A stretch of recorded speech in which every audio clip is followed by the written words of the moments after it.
Nós estaremos compartilhando com os irmãos a palavra, a pedido do nosso pastor, e hoje nós estamos, desde a semana passada, falando de missões, e eu trouxe um tema para que a gente pensasse como igreja, os desafios do campo, fé versus comodidade.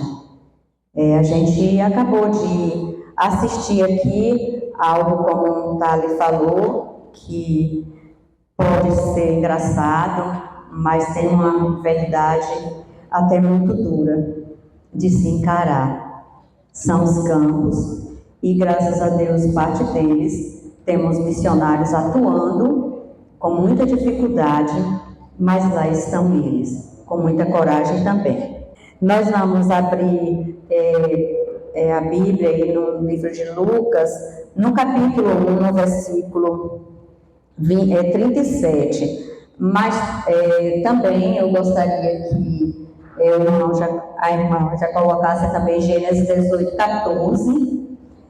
E nós vamos ler só uma partezinha desses versículos que muito me chamou a atenção dentro da obra missionária. Talvez a gente pense que não seja, mas diz assim no versículo 37 do Lucas, capítulo 1. Pois nada é impossível para Deus. Esse é o versículo 37 do Lucas, capítulo 1. Pois nada é impossível para Deus. No Gênesis, capítulo 18, versículo 14. Diz assim: existe alguma coisa impossível para o Senhor? Só essa parte. Será que existe alguma coisa impossível para o Senhor? E em Jeremias 32, 27. Jeremias 32, 27. Diz assim: eu sou o Senhor, o Deus de toda a humanidade. Há alguma coisa difícil demais para mim? Eu sou o Senhor, o Deus de toda a humanidade. É Deus quem conhece a gente, irmãos. Não há nada difícil para o nosso Deus. Porventura, alguma coisa que Ele não possa fazer. E pensando nisso, nós devemos lembrar que, por natureza, nós somos pessoas que gostamos de comodidade. Isso é natural nosso. Nós não somos pessoas que fazemos, de fato, missões. Nós promovemos, nós fazemos campanhas, participamos das campanhas, nós cantamos, nós coreografamos, nós usamos camisas, nós fazemos tantas coisas. Mas o impacto de tudo que a gente faz, você conseguiu ser impactado nesta manhã pela palavra que Miriam expressou? Isso é impacto. Isso é impacto. É quando não é as dificuldades, é quando se disponibiliza. Porque a gente não lembra de Abraão. Abraão era numa cidade lá em Ur dos Caldeus, uma cidade próspera, ele era rico. De repente ele foi chamado. E Abraão não perguntou: como será? Quais são os desafios que eu vou encontrar? O que tem nesses campos? Quem são as pessoas com quem eu vou conviver? Como as irmãs falaram, esse povo. Então, Abraão não questionou nada disso. Era o Abrão ainda. Não questionou. E saiu que na nossa linguagem seria uma pessoa muito louca. Para nós hoje, seria uma pessoa... Como é que a pessoa sai sem rumo na vida? É assim que a gente usa. E vai para um lugar que não conhece, com pessoas que não conhecem. Mas a gente sai da vida de Abrão e a gente vai lá para o livro de Atos. E nesse livro de Atos, irmãos, estudando esses dias, nesse livro de Atos, e os campos que eu vi, eu falei: Deus, nós não somos missionários.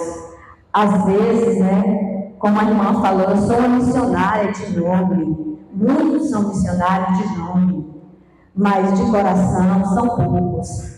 E a igreja do Senhor, ela precisa ser uma igreja missionária. O fato da gente ir até um evangelismo, a gente vai com comodidade também. A gente vai porque a gente sabe que vai retornar. Quer ver uma coisa, a gente saber quem é a gente? É sair daqui e o carro quebrar, a gente não poder voltar. E lá mesmo você fica. E aí você começa a reclamar, mas esse carro, bem que eu estava avisando, tem que ter cuidado com essa compra. Teria que comprar outro, do tempo não comprou. Essa é a nossa comodidade expressa. Porque nós vivemos com a nossa vida programada para nós. A obra missionária é aquele momento que a gente vai lá, faz alguma coisa e tudo bem. Mas quando a gente parte para a vida de pessoas como o apóstolo Paulo, aí sim a gente vai entender o que é de fato a obra missionária. No livro dos discípulos, Jesus fez uma promessa. Ele enviou, ele disse que eles precisariam ir, disse o que eles deveriam fazer, mas ele disse algo para os discípulos: estarei com vocês. Estarei com vocês. Os discípulos não precisavam de mais nada. Não precisava preocupar com o carro, não precisava preocupar com o barco, não precisava preocupar com a alimentação, não precisava preocupar com nada, porque todo o supridor de tudo isso estava com eles e está com a gente também. E essa foi uma promessa, porque o versículo que a gente prega agora na época de missões é só ide. E aí ficam aqueles que querem saber, mas eu vou como? Quem irá comigo? Vai acontecer o quê? Para onde irei? Mas o Senhor disse: estarei com vocês. Estarei com vocês por onde quer que andares. É promessa do Senhor. Josué também, ele recebeu o chamado. Ele era sucessor do seu mestre Moisés. E Josué, ele precisava ter coragem. O Senhor disse para ele que não apartasse da palavra do Senhor, que aquilo dali iria facilitar a vida dele, diante de um povo, diante de situações, porque Josué, o problema maior de Josué não era só levar aquele povo, o problema era enfrentar todos os obstáculos de mar, de pessoas, de lugares que eram ruins, de lugares de pessoas que iam negar, de lugares de pessoas frias.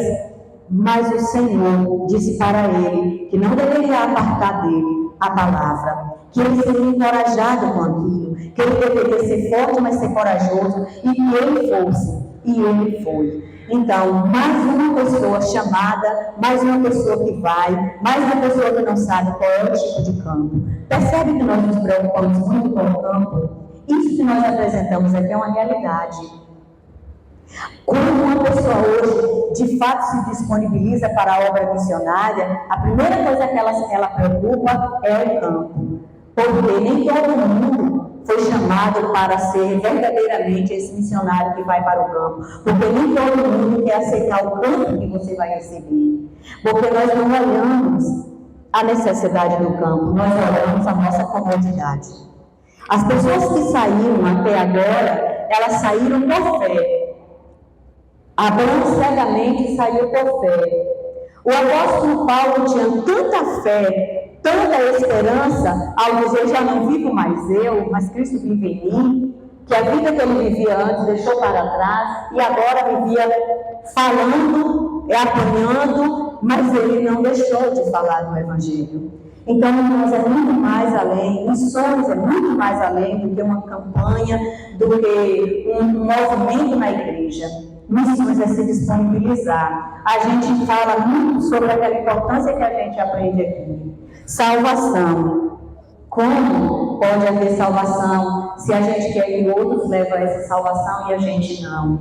A gente fala sobre a oferta e muitas vezes, mesmo assim, a gente ainda tem dificuldade de ofertar. E a gente fala sobre o amor, mas como pode falar só sobre o amor se a gente não deve falar do amor, deve viver o amor e transmitir este amor em ação e a oração. Nós oramos por missões, mas o Senhor quer que cada um de nós venhamos a nos voltar para essa obra que Ele conta conosco. E nós vamos voltar então para o Atos, para a gente conhecer um pouquinho sobre alguns campos que não são diferentes de hoje.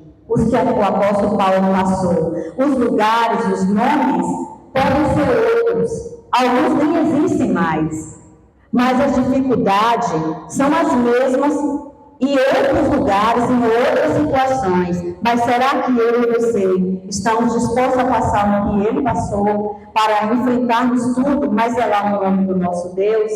Primeiro campo que eu coloquei, lá no livro de 2 Coríntios, capítulo 11, 32 ao 33, vai falar sobre o amor, que é a primeira de baixo para cima, aliás, do meio a segunda palavra, a terceira de cima para baixo, o amor ao Evangelho. Foi o que o apóstolo Paulo teve, e isso ele estava em uma cidade, em Damasco. Era um campo missionário, e o apóstolo Paulo sofreu ali uma humilhação terrível. O apóstolo Paulo foi perseguido, o versículo diz: eu sou em Damasco, o governador, nomeado pelo rei Aretas, mandou que se vigiasse a cidade para me prender. E como a cidade ela foi totalmente vigiada, fechada, em campo fechado, e lá estava Paulo. E de repente, de uma forma bem humilhante, ele teve que ser colocado dentro de um cesto, descido por uma janela, para fugir como um criminoso de algo que ele estava cometendo errado. Era só porque ele estava amando as pessoas de tal forma que via a necessidade de pregar o Evangelho. Damasco pode ser um campo que está muito próximo da gente. Damasco pode ter pessoas que vão nos perseguir, mas a gente não vai, porque a gente gosta muito da gente. Eu amo tanto a minha vida que Deus é mais de ir para esses lugares. Ser perseguida, eu tenho que ter muito cuidado com a lei diz isso e eu estou desobedecendo, então deixa as pessoas irem para o inferno, porque o mais importante é me preservar, porque se eu for presa por uma coisa dessa, eu fui porque eu estou sendo negligente com a lei do meu país. Não estou dizendo que a gente deve desobedecer as leis, de jeito nenhum, mas que a gente precisa ter coragem de pregar o Evangelho. Nesse primeiro momento aqui, Paulo não foi preso, mas todos conhecem aqui a vida de Paulo. Sabe que Paulo foi preso. Sabe que Paulo foi preso, a gente sabe que em outros momentos o apóstolo Paulo foi preso. Mas aqui, houve esse momento que ele foi colocado em um cesto, desceu pelas janelas e Paulo foi livre, conseguiu fugir da morte naquele dia. E fica essa pergunta para nós: uma situação como essa, eu aguentaria passar?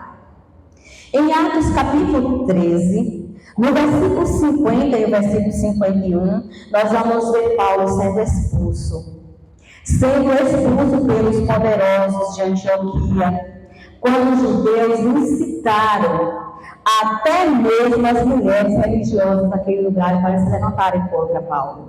Olha que os judeus eram tão espertos que usam até as mulheres, elas eram muito religiosas, e Paulo estava atrapalhando essas mulheres. E essas mulheres também se levantaram. MCM, nós temos coragem de falar do Evangelho para todas as pessoas?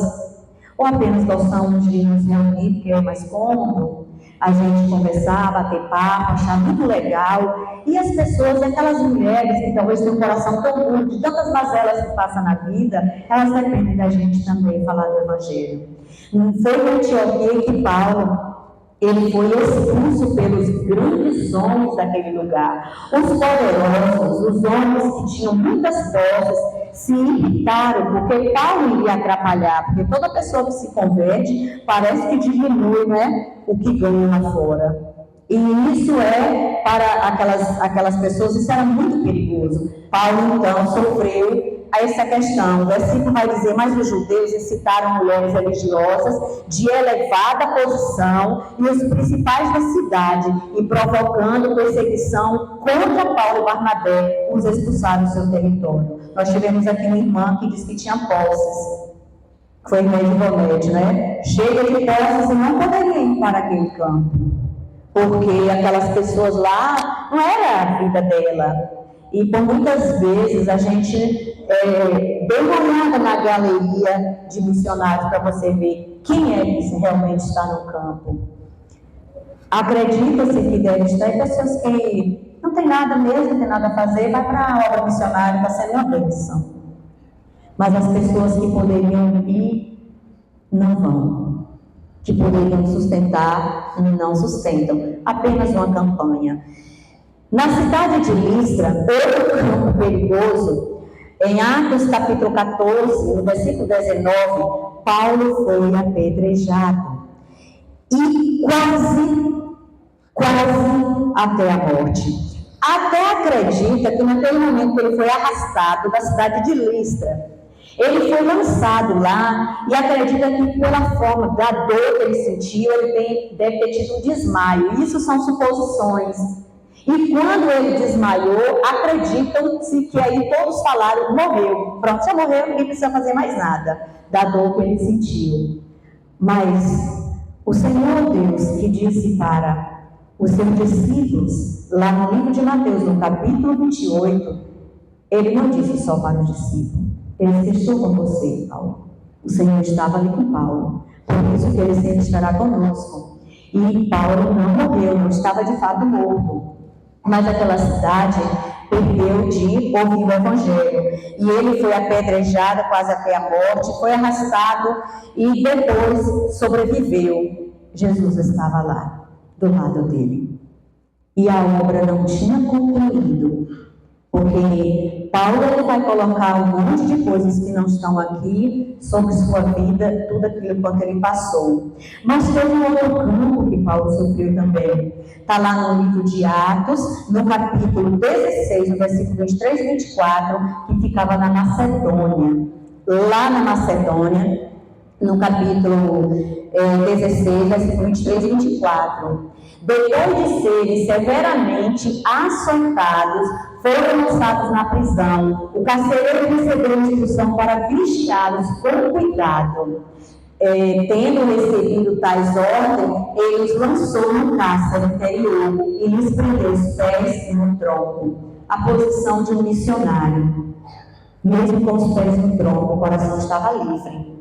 A gente precisa entender isso. Alguém pode nos amarrar, alguém pode fazer tudo, mas a nossa boca está livre. E se alguém amordaçar a sua boca, a sua mente é livre. Porque o Senhor sempre está presente e Ele não disse em que parte da minha vida Ele iria estar presente. Se era nas minhas pernas, se era nas minhas mãos, se era na minha boca, se era nos meus ouvidos, se era na minha mente. O Senhor está presente em nossa vida por completo. E Paulo, nada impediu Paulo. A gente estuda o livro de Atos, todo a gente vê. Não tem um missionário que a gente possa falar tanto na igreja quanto a vida do apóstolo Paulo. Porque a gente vai falar de Noé, um missionário que basicamente ganhou o campo mais difícil do mundo.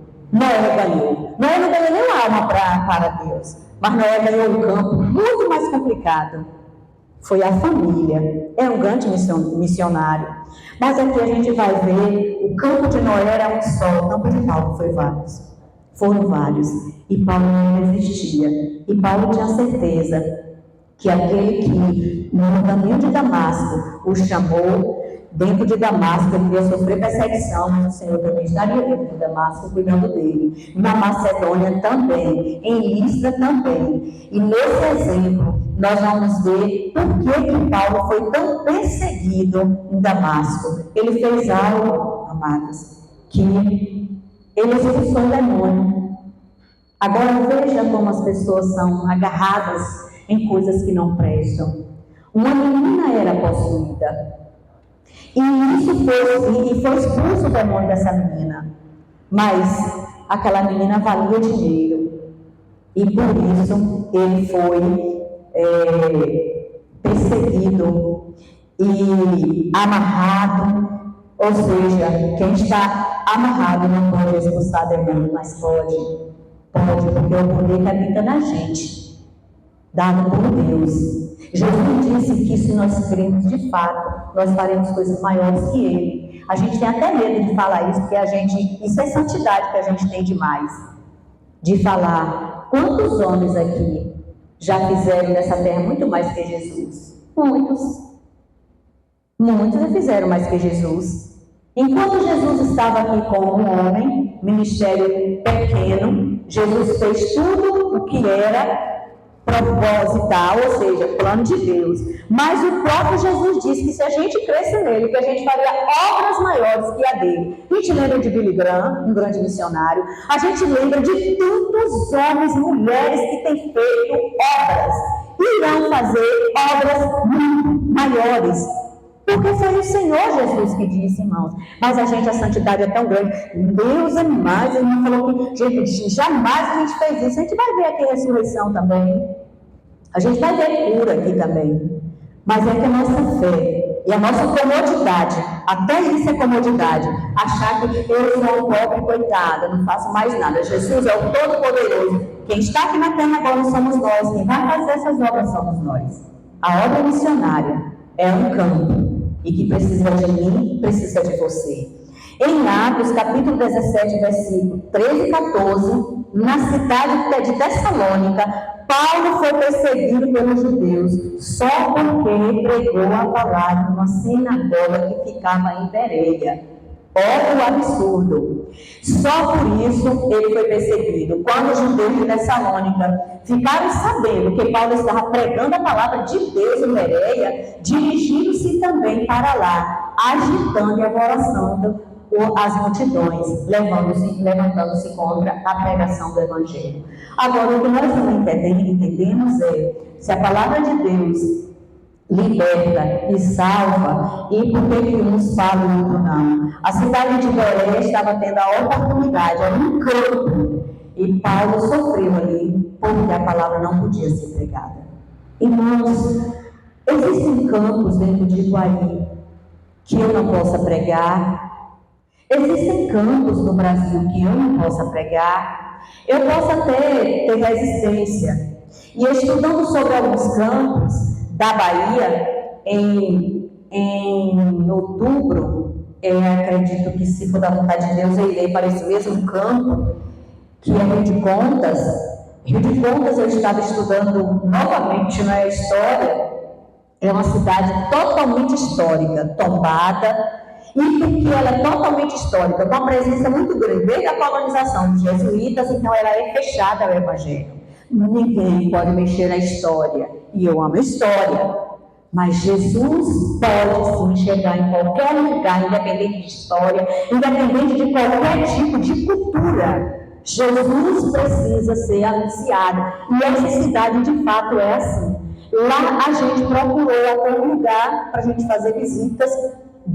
A gente não via uma igreja, a não ser as famosas tomadas, preciosidades da cidade, coisas que a gente não pode nem tocar, porque mantém-se uma história. E em nome dessa história, esse campo é um campo difícil de acesso. Mas não é impossível. Pode alguma coisa ser impossível para Deus? Não. E quem é que vai tomar o campo, levar esse impossível? Somos nós, porque a gente transmite para Deus. Nenhuma coisa é impossível para Deus. Mas como é que Deus vai mostrar o impossível dele? Com a minha vida e com a sua vida. É isso. A gente chega, ninguém aceitava. Fulano chegou, Deus chegou, e a coisa se tornou fácil. Precisamos entender isso.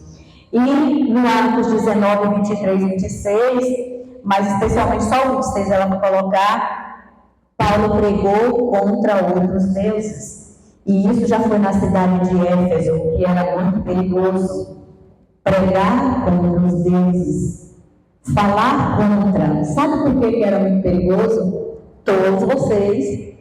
Todos nós lemos a Bíblia. Sabe que na cidade de Éfeso tinha uma entidade religiosa que era a deusa Diana. Ninguém podia estar falando de ninguém naquela cidade.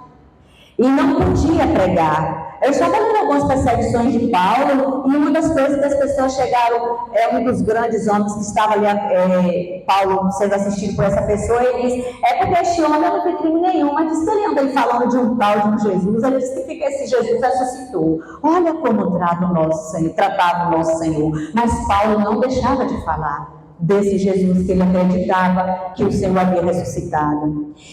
E eles estão vendo e ouvindo como este indivíduo, Paulo, alguns falam ao peste do Paulo, Está convencendo e desviando grande número de pessoas. Paulo era um desviador de gente, viu? Muitas pessoas estão na igreja desviando de Jesus. Paulo desviava todo mundo para Jesus. E hoje muitas coisas acontecem ao contrário. Desvios dentro da igreja.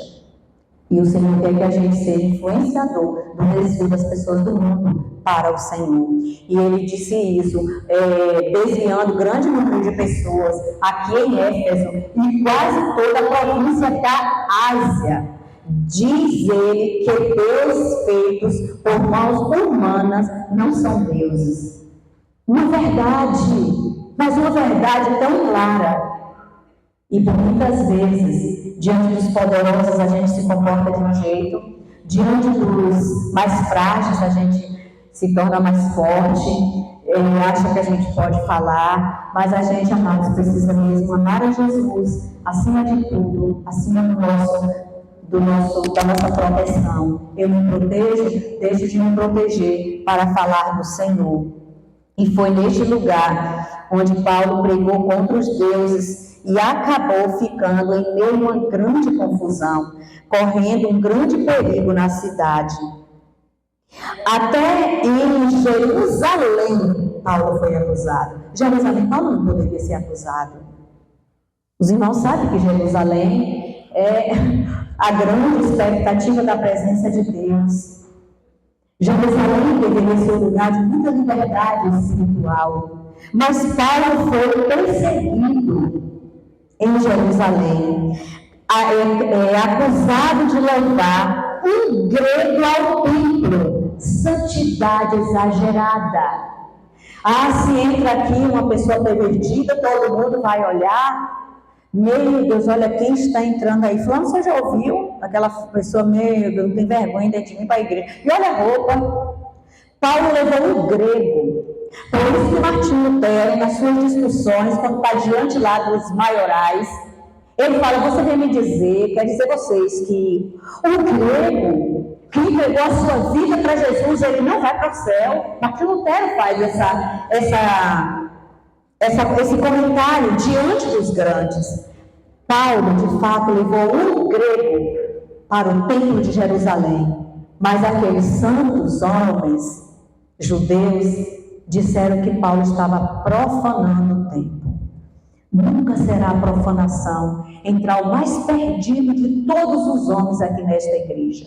Nunca será profanação. Será exaltação do nome do Todo-Poderoso. O coração será alcançado, porque Deus ama o perdido. Deus ama o perdido. Os que já se acharam são os convocados para levar as boas novas do Evangelho. Paulo teve ousadia em todos os campos por onde passou. Todos os campos que a gente ouviu aqui da Bahia e muito mais, precisam sim de missionários que falem da verdade. Fala que Paulo foi espancado por conta disso. Paulo foi arrastado para fora da cidade, só porque disse que Paulo estava profanando o templo. Atos 21, 27 ao 31 vai falar sobre isto. Quando já estava para terminar os 7 dias, alguns judeus da província da Ásia, vendo Paulo no templo, agitaram toda a multidão e o agarraram, gritando, israelitas, ajudem-nos, este é o homem que ensina a todos em toda parte contra o nosso povo, contra a nossa lei e contra este lugar. Além disso, ele fez entrar gregos no templo e profanou este lugar, ou seja, esse santo lugar. Um grego amando e aceitando a Jesus. Irmãos, a gente nunca pode podar ninguém a chegar a Jesus. Nunca pode. E quando eu me converti aqui nesta igreja, eu fiquei perto de uma irmã que depois, que era a pessoa que eu conhecia, e ela disse para mim assim, eu estou aqui, vou ficar com o meu grupo, aí tu vê aí quem fica. Eu não tinha grupo nenhum na igreja, eu era chegante. E eu era jovem, e ela também, somos quase da mesma idade. Mas aquela irmã disse que tinha um grupo, e eu fiquei só. Mas eu não estava só. Sabe por quê? Porque se eu tivesse, eu nunca mais teria voltado. Nunca mais.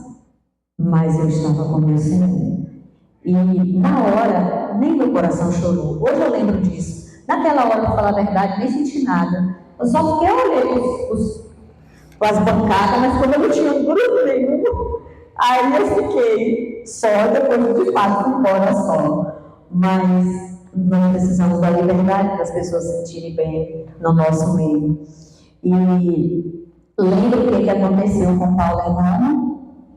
Lá em Atos 27, 13, estamos concluindo. Atos 27, 13, fala que ele sofreu um naufrágio. Na ida para ser injustamente julgado, ele ainda sofreu um naufrágio, mas ele não morreu. E ele foi para este lugar. E também, nos textos, lá na ilha de Malta, Paulo também sofreu algo terrível. Uma serpente venenosa o mordeu, mas até a serpente, até aquele momento, Paulo testemunhou quem estava com ele. Irmãos, tudo na vida daquele homem são para nossas vidas. Mesmo sendo picado, todo mundo ficou aguardando o tempo para ver a morte. Era um preso, ele estava como preso. E nada de morrer.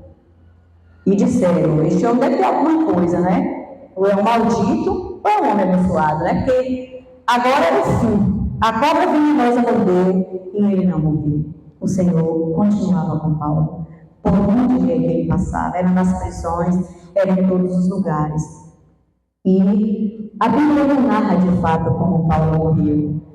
Mas os estudiosos sabem que acreditam que Paulo deve ter sido decapitado por Nero.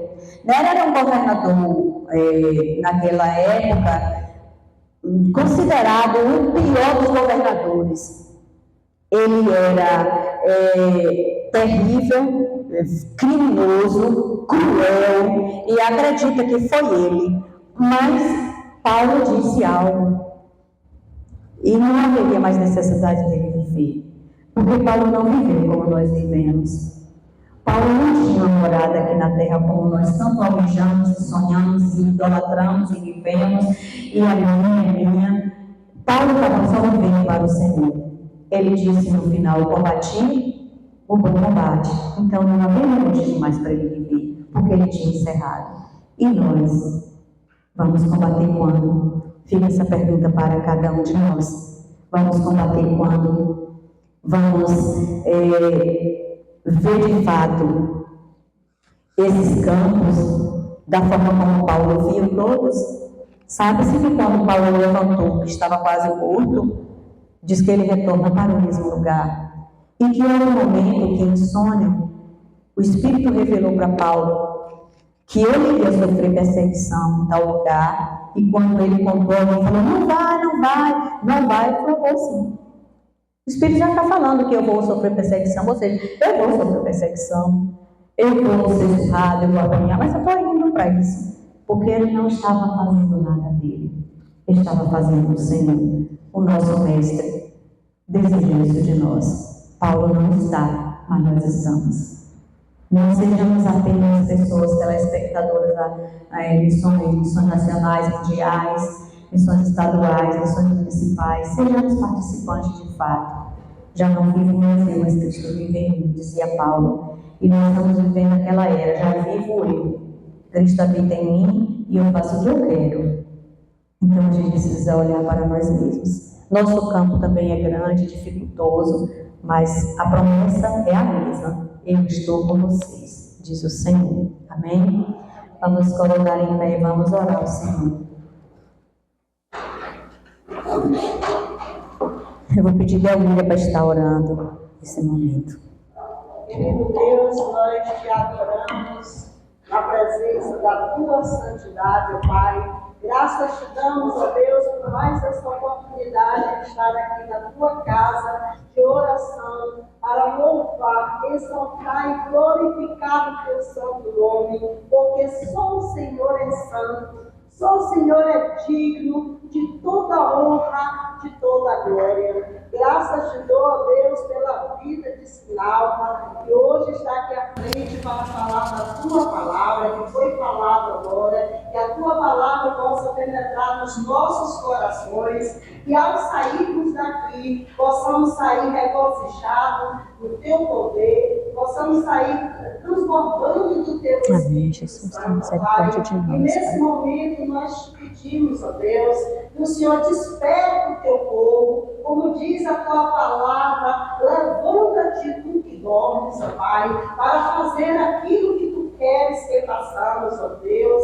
Ó Pai, que essa igreja continue caminhando para o alto de Jesus Cristo. Desperta o teu povo para orar e contribuir pelos nossos missionários, ó Deus.